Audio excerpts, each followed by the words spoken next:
A question I posed in a newspaper column, the Herald Sun, a week ago, which this week alone and today in particular has been proven to be true. Australia, in my view, is sadly lacking in anything representing leadership in politics at all levels, federal, state and local. Now, to prove my point of what weak leadership looks and sounds like, I give you Deputy Prime Minister and Defence Minister Richard Marles. Watch this and weep. We won't be sending a ship or a plane. That said, we will be almost tripling our contribution to the combined maritime force. Right now we have 5 personnel who are embedded in the headquarters of the combined maritime force, and over the next month that number will increase to 16. That is a significant contribution. It's one which is commensurate with like-minded countries. This bloke seriously tried to tell Kieran Gilbert on Sky today that no, we were not sending a warship to the Red Sea as the Americans asked, but Marles, with a straight face, as you just saw there, claimed we were tripling our military assets in the region. Tripled, from 5 people to 16. Marles then labelled it a significant contribution. They're his words. Are we watching an episode of a Utopia or Yes Minister? Surely this bloke doesn't even believe this stuff himself. And what exactly are these 16 people doing? Presumably not trying to kill terrorist pirates who threaten the area where 27% of the world trade passes. I mean, perhaps they are skilled drone pilots. I don't know.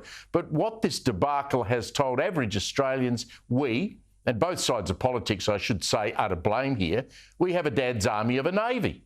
I mean, respected defence experts who have been warning of this for decades made it very clear that our fleet is old and in many instances it's clapped out. Our ships don't have any of their own armed drone repelling hardware, and one expert I heard this morning, and I have no reason to doubt him, said we would have to use missiles worth $1 million each to shoot down a $1,000 drone. This is what lack of leadership looks like in real time. How could an island nation in the middle of Southeast Asia, with a hostile China to our north, be so badly under-equipped? Well, here's one glaring reason, and a reason that makes our refusal to send a Navy ship that the Americans asked for even more alarming. Prime Minister after Prime Minister, federal government after federal government, when they looked at the bottom line, the budget, and came to investment in military hardware, came to the conclusion that, don't worry. If we get in real trouble, the Americans will come steaming across the Pacific to save us, like they always have. It will be the Battle of the Coral Sea all over again. Look, I find it depressing that a nation like Australia, with our proud Anzac tradition, the country that delivered magnificently in both world wars, just think about the Rats of Tobruk or John Monash on the Western Front, a nation that sent SAS forward Special Forces troops deep into Afghanistan before the Americans even got there, or the brave diggers of Vietnam. It's a sad day for our proud military tradition.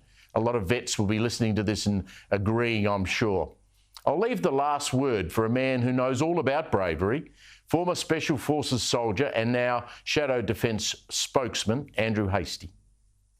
They're sending 6 people to Operation Prosperity Garden to be staged in Bahrain, where the real work is going to take place in the Red Seas, along with other naval contributions. The UK, for example, is sending a destroyer. The French are sending a frigate.